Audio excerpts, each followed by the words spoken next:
What is going on, guys? We are back, and today we are going to be starting a brand new Surviving With series, which is going to be Surviving with RFTools.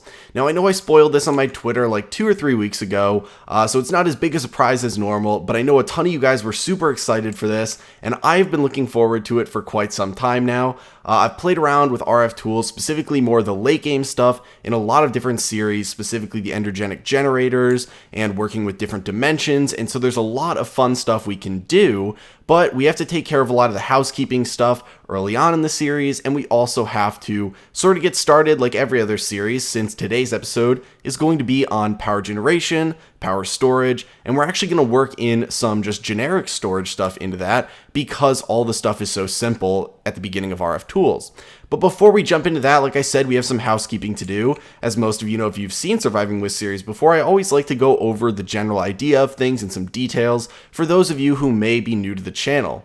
So, the idea behind Surviving With series is basically playing through Minecraft with one core mod that alters the game, in this case RFTools, and of course we have any add-ons for that mod that we need. There's a couple for RFTools itself, but no huge ones, and then along with that there's a couple supporting mods. We've got Wayla, Journey Maps, Optifine, stuff like that, that just makes it a little bit nicer of a modded experience. So, as always, there's a mod list in the description along with the versions of the mods that I'm using, and I'll try to keep that up to date if there are new mod updates put out as we're playing through the series.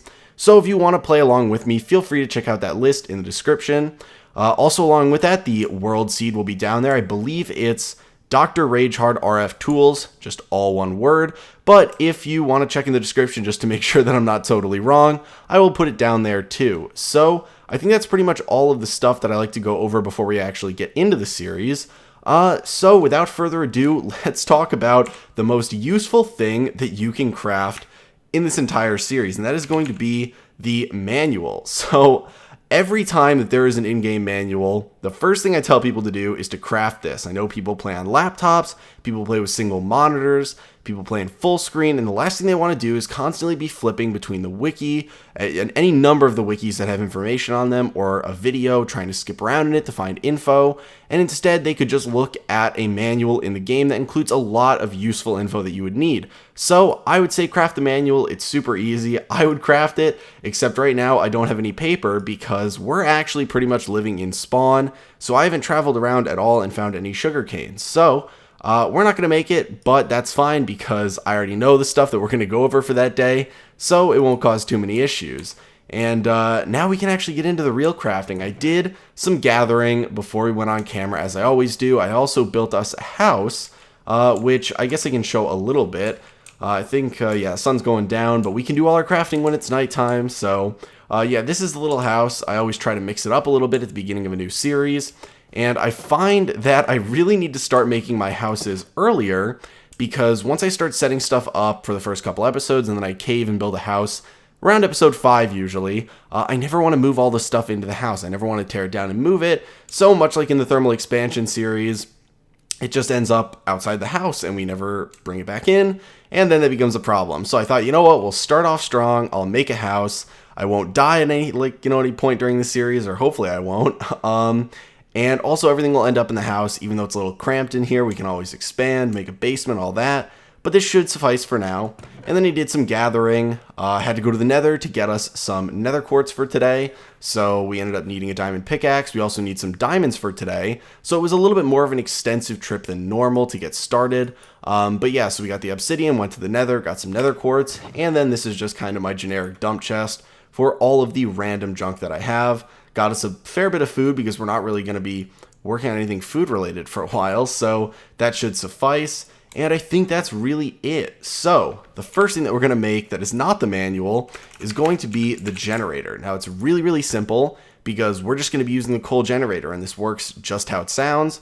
We're just going to feed coal into it and get power out. Nothing fancy. So we need 6 pieces of coal, 2 redstone torches, and a machine frame. And we're actually going to be using 3 machine frames today. So I'm going to go ahead and make 3 of them, which is going to require some gold nuggets, some iron, and some lapis. So again, before you get started, you do kind of need a little bit to work with, but nothing too crazy. So, oh my gosh, I don't understand these recipe things. whatever. They always get reset whenever you add anything new. It was super annoying because I didn't realize RFTools had add-ons that come along with it, and I tried to find them, and then I added it in, and there was almost nothing in here. And I tried playing around with it, and we did the gathering, and then I looked, and I was like, where is everything? So then I went and added the power gen one and the control one, and so it was just, my gosh. So now everything is reset, which is super fun. So I think someone told me there was a way to actually disable that. And there's like some mod that we can get that will allow us to disable that. But yeah, I haven't really looked into that a ton. Oh, look, we have just enough for 3. So we got our 3 machine frames, and then we're only going to use one of them for this. We're going to get our redstone torches. And there we have the coal generator. And now we don't even need to use the manual for this. We can just hold shift, and it says exactly what I would tell you guys, which is this machine produces RF, which is 60 RF per tick from coal or charcoal. Now there are infusion bonuses. If you know anything about RFTools and going to different dimensions, you'll know about this, but it's not going to be used until much later. The idea is you're basically going to get crystals that you can put in a machine with these machines and sort of upgrade them to their second tier later on so that they become a little bit more useful late game. It allows machines that you wouldn't normally use late game to sort of transition, I guess, from like early game to sort of mid game. It's more useful on other machines, but just a side note if you're curious what that is. So it allows more power generation and lasts longer on a single fuel. So nothing crazy, but what we can do is figure out where we're going to put this down, and probably going to break my bed and put it in this corner here. So I think we'll put it right like this, and I'll just put my bed down over here for the time being. And so we open this up, and it's nothing super crazy, and you can actually open up the manual page in here, and funny enough, you can actually scroll through the manual even if you don't have it. But so you can see the recipe here and what we get, and it says the coal generator is simply a generator that produces 60 RF per tick from coal or charcoal. So it's nice you can use both. If fully infused, it'll produce 120 RF per tick, so it doesn't become anything crazy, but I'm sure if you're working with other mods, this could be useful because you can infuse it and then maybe set it up with sort of like an auto, tree cutting setup that, cooks things down to charcoal, and maybe make that work. But for us, we can't actually do that, so we'll stick with this for now. It can also charge items that need RF, but it does that slowly. The power cell is a much better solution. So we will actually be making a power cell today, but you have the option to charge items in here. It's got redstone mode and everything, and that's pretty much it. It can store 500,000 RF. So we can just throw some coal in there, and you can see that it lights up, and it's got a little bit of an animation, and then it will start generating us some power at a pretty decent rate. And so because this buffer it's a decent size, we don't need to worry just yet about storing a ton of extra power, but we're going to do that anyway just because we have the stuff that we need to do it. So if we go to power cells, that is what they are going to be called. Now, I told you guys that I downloaded some add-ons later, and this is a little bit confusing for me because we've got a simple power cell, creative one's kind of useless, but then advanced, and then a regular power cell. So the cheapest one is going to be the simple power cell, and then we can upgrade that with prismarine shards and whatnot, and the advanced one with infused diamonds using the dimensional shards. But the thing that confused me is there's all these other power cells from RFTools Power that have a similar crafting recipe with the machine frame redstone, and they end up taking very similar things, and they seem like they do very similar things. So this one stores 500,000 each, and then this one stores only 250,000 each. But again, I believe this one is a little bit cheaper, as this one's going to require 4 diamonds. So we're going to go with the regular RFTools ones. I don't really know if there's a huge difference between these. I'll have to look into that. But if you guys were curious what some of these add-ons I was talking about were when I discussed the achievements getting messed up and everything, well, that's one of them. RFTools Power, and then I believe the other one is RFTools Controls and RFTools Dimensions. So those, I think, are the 3 add-ons. But yeah, I'm getting a little rambly right now, so we're going to start pulling this stuff out and hopefully craft this pretty quickly. So we've already got the machine frame. Really all we need are 4 redstone blocks, and these really eat through the redstone.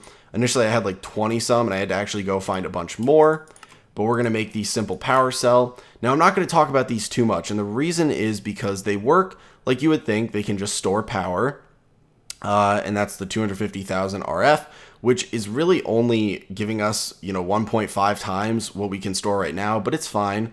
And then it says optionally in a big multi-dimensional structure. So we're not really going to talk about that right now. That'll be its own episode. We don't need to worry about that. but there are a lot of intricate things you can do with these in terms of linking them and stuff. So you place it down, and this is how it is. It's got sort of a cool three-dimensional texture to it.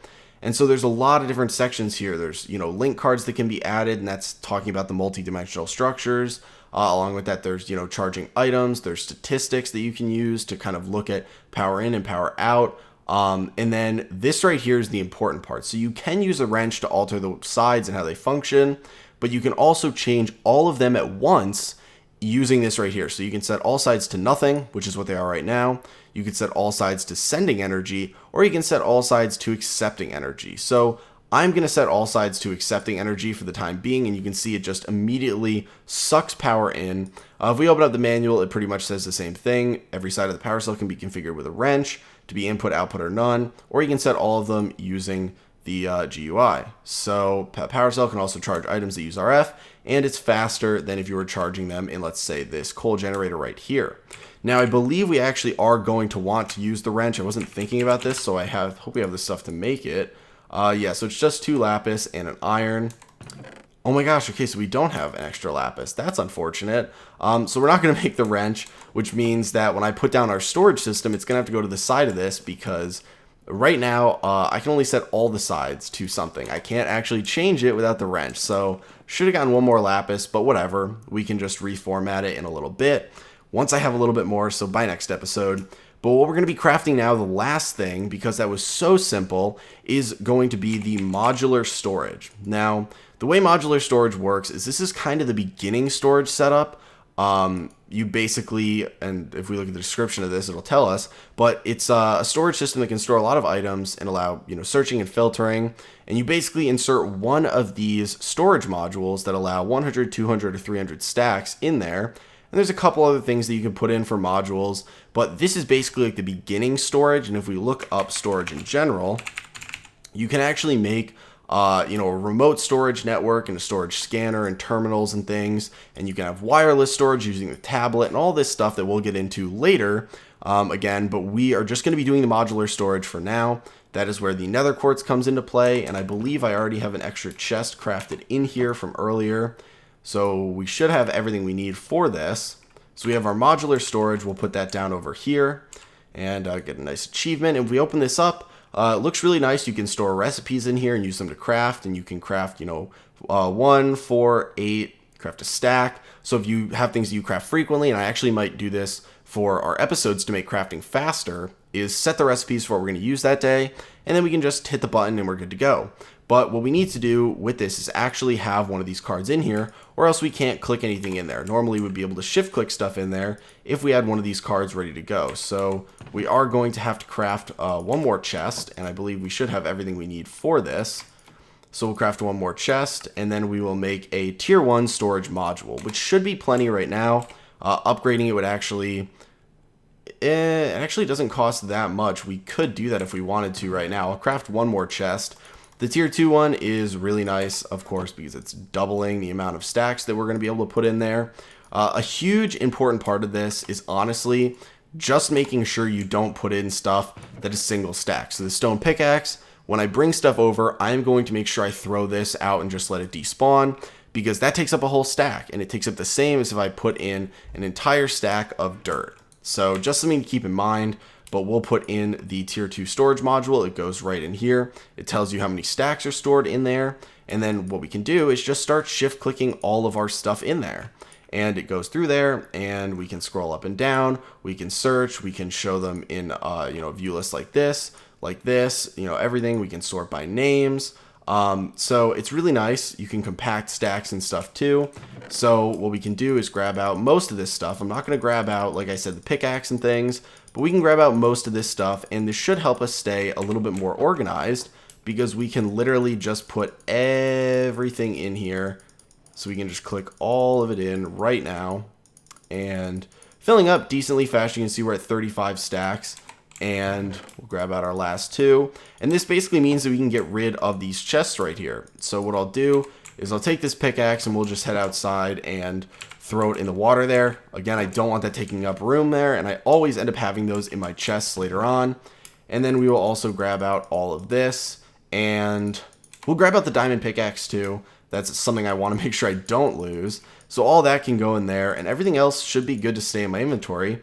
But you can see now, if we change the view, that we actually have a pretty decent storage system, and it's not even, a quarter of the way full yet.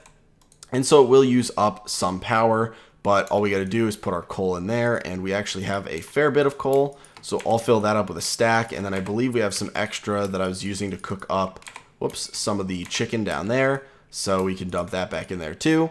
So for the time being, this will be our setup. I know that this wasn't anything super fancy on day one, but it's actually a pretty nice start. It should help keep us a little bit more organized during this series than we would otherwise be, which is actually pretty exciting for me because normally things get really disorganized by the end of the series.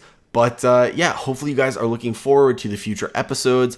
I am super excited to get into the late game stuff. And again, I apologize. I just always want to apologize. I know you guys tell me not to, but I guess I shouldn't say I'm apologizing for being gone for a little bit, but I should tell you guys what's going on. So a couple things happened. I've actually accepted a job offer for when I graduate as an engineer, so that is awesome. So that gives me a little bit more sort of leeway with devoting more time to YouTube and worrying a little bit less about, filing applications for places and, doing extracurricular activities and stuff like that.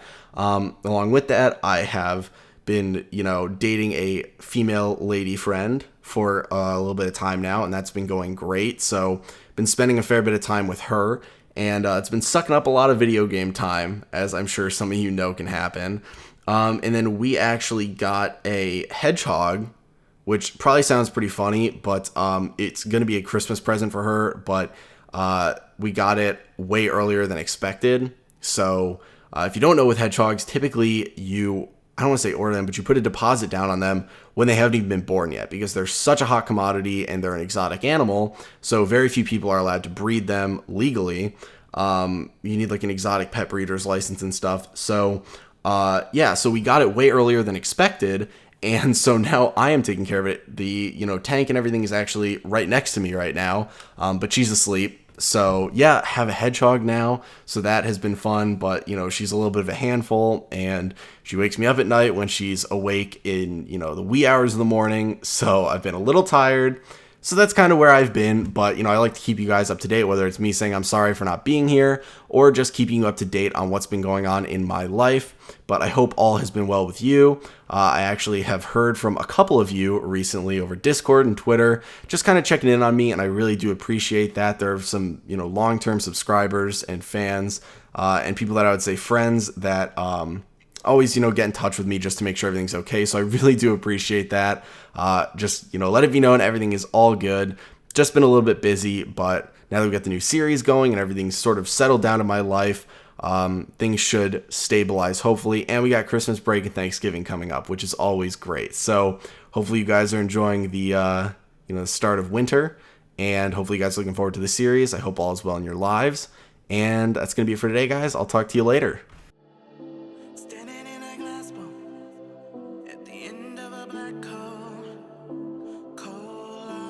Upside down,